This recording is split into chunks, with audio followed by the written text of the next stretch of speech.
Assalamualaikum warahmatullahi wabarakatuh. Alhamdulillahi rabbil alamin alladzi ahyana ba'dama amatana wa ilaihin nusyur. Wassalatu wassalamu ala asyrafil anbiya'i wal mursalin sayyidina wa maulana Muhammadin wa ala alihi wa sahbihi wa man tabi'ahum bi ihsan ila yaumiddin. Alhamdulillah, pada subuh yang berbahagia ini Allah Subhanahu wa taala masih memberikan kita nikmat, memberikan kita rahmat, sehingga kita masih mampu untuk melangkahkan kaki kita ke masjid yang kita cintai ini. Kita mampu merespon panggilan Allah Subhanahu wa taala. Tidak sedikit di antara kita umat manusia yang telah diberikan nikmat kehidupan pada pagi hari ini, bahkan mendengarkan panggilan Allah Subhanahu wa taala, akan tetapi tidak memenuhi dari panggilan Allah tersebut. Padahal yang kita cari, yang kita tuntut dalam kehidupan ini adalah rahmat, pemberian dari Allah Subhanahu wa taala. Kita selalu meminta, kita selalu mencari dari karunia, rezeki, rahmat dari Allah Subhanahu wa taala.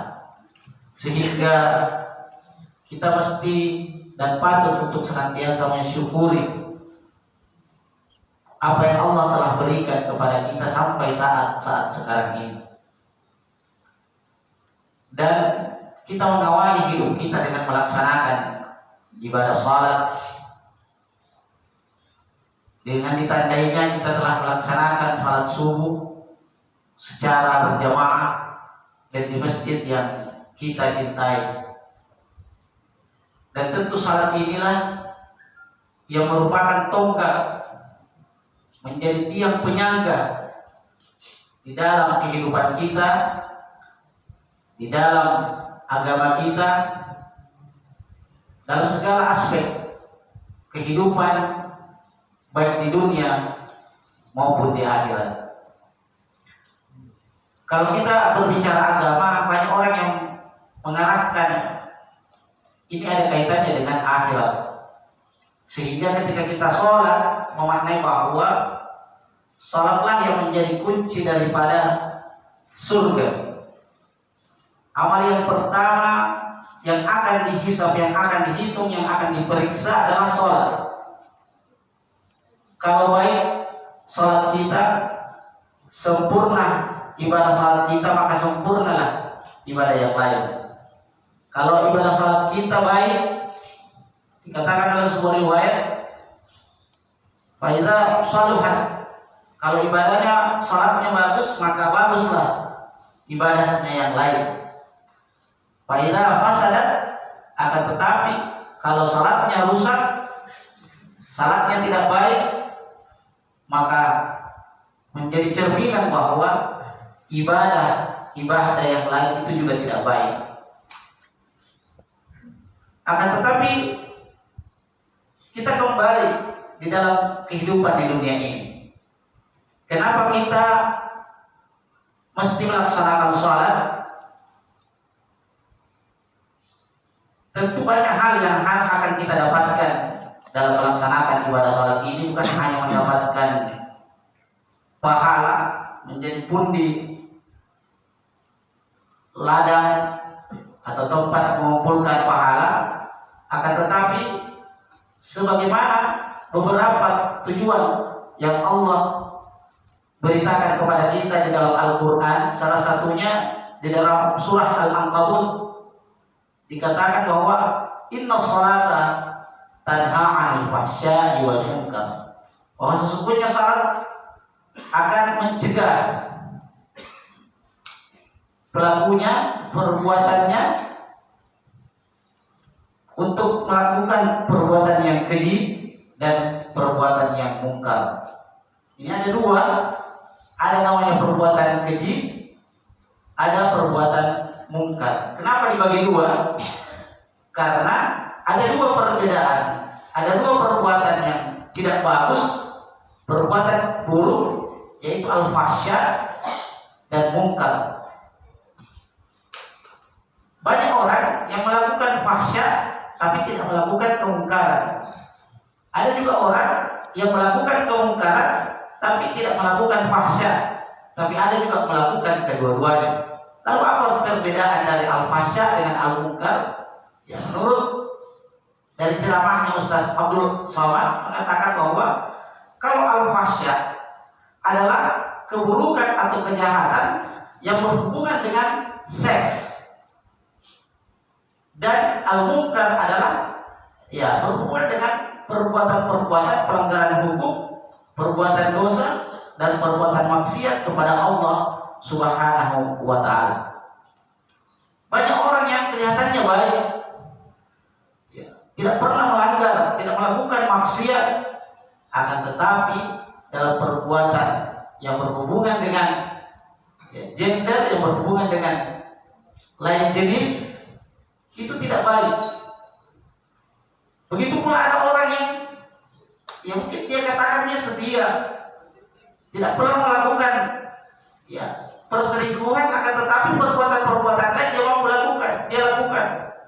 Sehingga dengan sholat yang dilakukan, insya Allah akan mengarahkan, tidak mesti juga para pelaku sholat bisa terhindar, akan tetapi kita berusaha untuk menghindarkan diri kita dari perbuatan yang dua-duanya ini, al-fahsya dan al-mungkar.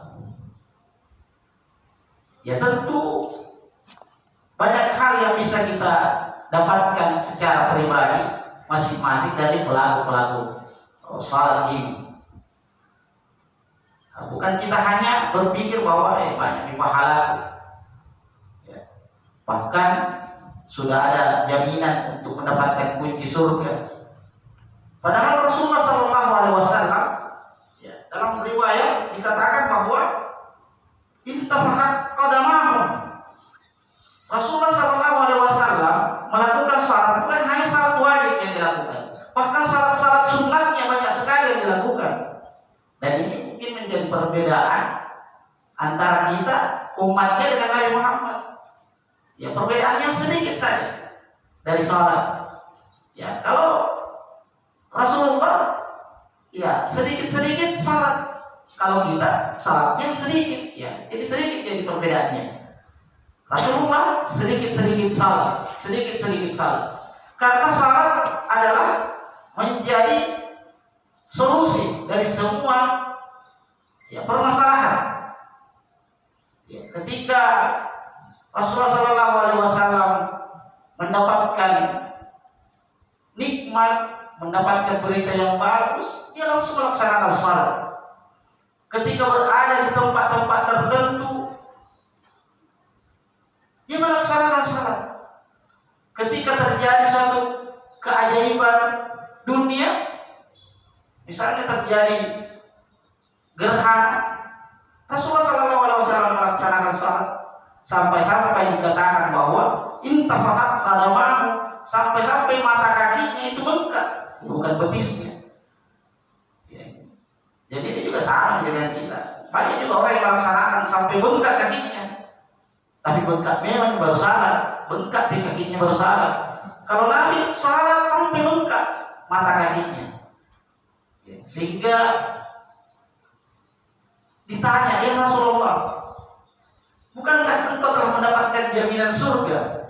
Bukankah dosa-dosamu telah diampuni, baik yang telah lalu maupun yang akan datang? Kenapa kau tetap melaksanakan sholat dengan begitu banyak? Berbeda dengan kita ini yang banyak dosa, belum ada jaminan diampuni, belum ada jaminan masuk surga. Sangat sedikit sholatnya. Apa kata Rasulullah SAW? Afala akunu abdan syakura. Ini menjadi bukti, ini menjadi tanda bahwa saya adalah hamba yang tahu mensyukuri, yang pintar berterima kasih kepada Allah Subhanahu wa ta'ala. Jadi bentuk kesyukuran kita ya kita harus melaksanakan ibadah salat ini. Kenapa ini salat akan mengantarkan kita ke perbuatan keji dan mungkar? Kenapa salat akan menjadi kita orang-orang yang bersyukur? Karena kita bisa memaknai daripada gerakan-gerakan salat itu. Menurut Syekh Imam An-Nawawi Al-Bantani, bahwa gerakan-gerakan salat itu tentu ada makna, ada arti tersendiri.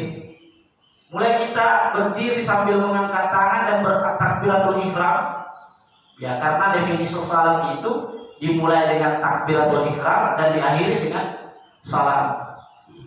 Ketika kita mengangkat tangan, Allahu Akbar, itu menandakan bahwa kita ini adalah makhluk manusia yang punya banyak dosa dan kesalahan. Kita lihat nih, kalau ada orang yang bersalah kemudian didapat, apa yang dia lakukan? Angkat tangan, menyerah. Dia mengakui, saya ini adalah orang yang punya salah. Coba ada orang yang dicari, kemudian tidak ada salahnya, dia akan tetap melawan. Karena kenapa tidak ada salahnya? Tetapi orang yang bersalah dan kedapatan, dia angkat tangan. Itulah makna ketika kita sholat dengan mengangkat tangan, itu adalah bahwa kita ini adalah manusia yang punya banyak salah, banyak dosa di hadapan Allah Subhanahu wa ta'ala. Kemudian gerakan yang lain, ketika kita sujud, kita ruku. Ketika kita ruku, membungkukkan badan kita. Orang yang ruku, orang yang berarti menyerahkan diri kita kepada Allah Subhanahu wa ta'ala, menghambakan diri, menyerahkan. Saya siap disuruh apa saja, saya siap mentaati semua perintah-perintah Allah Subhanahu wa ta'ala. Itulah arti daripada gerakan ruku. Ketika kita tidak mau menegakkan diri kita, badan kita, itu artinya menurut Syekh Imam An-Nawawi Al-Bantani mengatakan bahwa kita telah diterima oleh Allah Subhanahu wa ta'ala.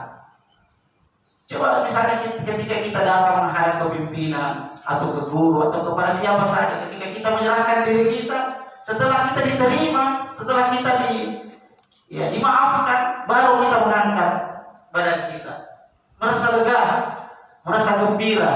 Itu artinya bahwa kita telah diterima oleh Allah Subhanahu wa ta'ala.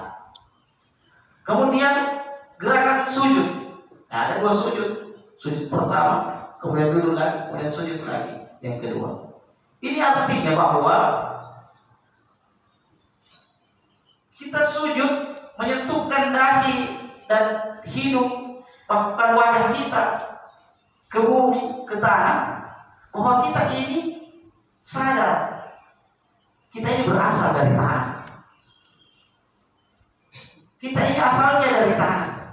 Kita ini adalah rendah di hadapan Allah Subhanahu wa ta'ala, sehingga menghindarkan diri kita dari sifat kesombongan di hadapan Allah, tidak mematuhi perintah Allah. Kemudian sujud yang kedua, bahwa kita harus ingat bahwa kita ini nanti akan dikembalikan kembali ke tanah. Kita dibangkitkan, kita diciptakan dari tanah.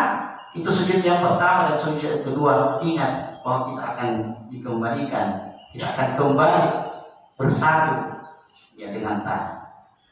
Kemudian masih banyak makna-makna yang lain daripada gerakan-gerakan salat. Dan yang terakhir adalah gerakan salam.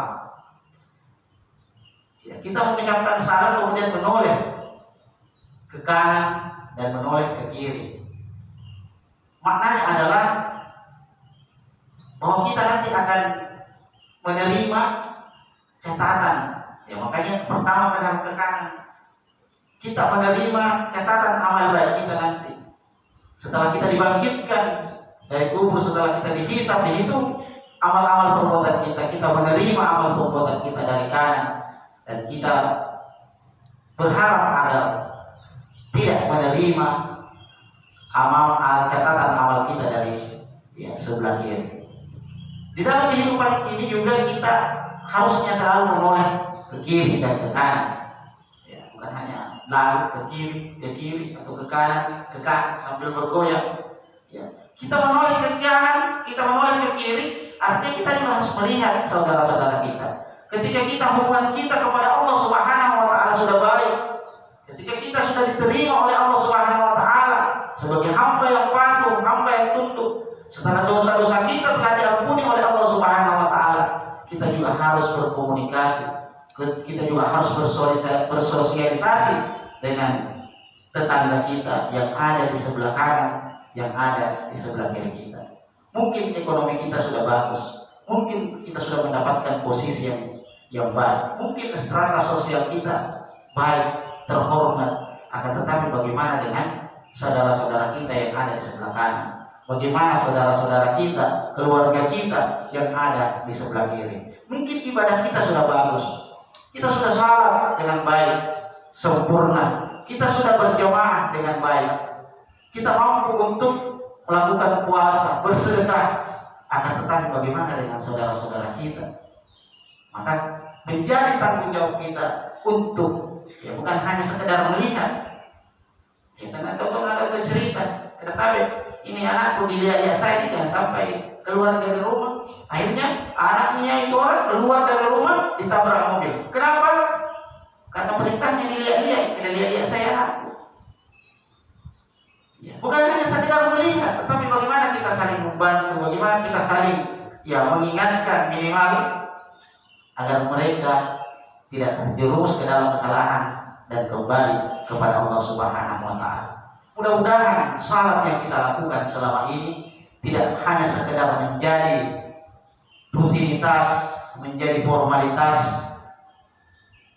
atau ritual hanya untuk melepaskan dosa, melepaskan kewajiban, akan tetapi mampu kita maknai untuk memperbaiki hubungan kita kepada Allah Subhanahu wa taala dan memperbaiki hubungan kita dengan sesama manusia. Terima kasih banyak atas segala perhatian kami dari komunitas Pejuang Subuh Kabupaten Bulukumba. Berterima kasih kepada seluruh pengurus Masjid Nur Amri dan seluruh jamaah yang telah menerima kami untuk bisa berjamaah subuh dengan Bapak Ibu sekalian. Dan sekiranya ada hal-hal yang tidak berkenan yang kami perbuat dari komunitas Pujian Subuh, kami mewakili permohonan maaf yang sebesar-besarnya. Wallahu muwaffiq ila aqwamit thariq. Assalamualaikum warahmatullahi wabarakatuh.